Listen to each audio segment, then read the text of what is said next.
আসসালামু আলাইকুম আমার প্রিয় সকল ফ্রেন্ডরা সবাই কেমন আছেন? ইনশাল্লাহ ভালো আছেন। আমি আপনাদের দোয়ায় আলহামদুলিল্লাহ ভালো আছি। এই ভিডিওটা যদি ফেসবুক পেজ থেকে দেখেন অবশ্যই পেজটাকে ফলো করে আমার ছোট্ট পরিবারের সদস্য হয়ে যাবেন। আর যদি ইউটিউব চ্যানেল থেকে দেখে থাকেন অবশ্যই চ্যানেলটি সাবস্ক্রাইব করে আমার ছোট্ট পরিবারের সদস্য হয়ে যাবেন। ভিডিওটা একটু লং, সবাই দেখতে থাকেন। দেখেন দুইটা কুকুর কি সুন্দরভাবে খেলতেছে সবুজ প্রকৃতির মাঝে, আর আমরা একে অপরকে দেখে হিংসে করি। কারণ আমরা মানুষ, আমাদের পর্যাপ্ত পরিমাণে প্রতিহিংসা এই প্রতিহিংসার কারণে আমাদের সফলতা আসতেছে না, কারণ আমরা একে অপরকে সাপোর্ট করি না। আর এরা দেখেন কি সুন্দর মিলেমিশে আছে, দুজন আর কি কেমন ভাবে মিল দিয়ে খেলাধুলো করতেছে। আর এভাবেই ঠিক এরকম করেই আমাদের চলতে হবে।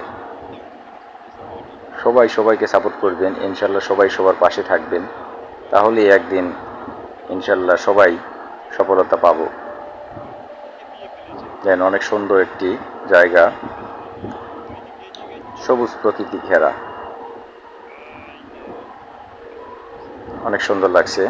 ভিডিওটা একটু লং, ধৈর্য সহকারে দেখবেন সবাই। অনেক সুন্দর সুন্দর নিরিবিলি জায়গা, মাঝের মধ্যে আমরা একটু ঘুরতে আসি এই জায়গায়।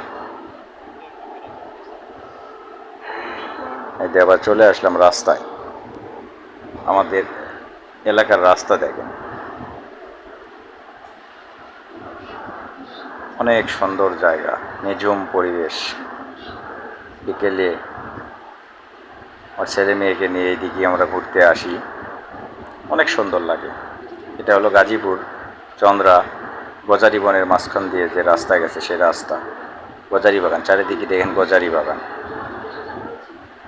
গজারি গাছের পাতা ঝরে গেছিল ঋতু বদলের কারণে, আবার সেই গাছে দেখেন নতুন পাতা গজাইতেছে।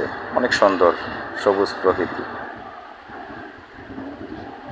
অনেক সুন্দর একটি জায়গা, অনেক সুন্দর লাগে। এদিক দিয়ে ঘুরতে অনেক সুন্দর লাগে। ওই যে অনেক লোকে অনেক কাজে ব্যস্ত, এখানে একটা বাবু আমার সামনে দিয়ে হরিকুড়ো এলিয়ে যাইতেছে। আমার ভিডিও করা দেখে খুব দৌড়ে দৌড়ে যাইতেছে, লাস্টে পারলো না যাইতে, রাস্তায় দাঁড়াইলো। আমি ডাকলাম, কথা বলবে না। আমি কথা বলার চেষ্টা করছি কিন্তু কথা বলে নাই। অনেক সুন্দর জায়গা, গাছের নতুন পাতা গজানোর কারণে আরো সুন্দর লাগতেছে। একদম সবুজ হয়ে গেছে, দেখেন পুরো বাগান সবুজ। বৃষ্টি না থাকার কারণে গাছের মাটিতে মনে করেন যে যত আগাছা জঙ্গল থাকে এই সমস্ত নাই।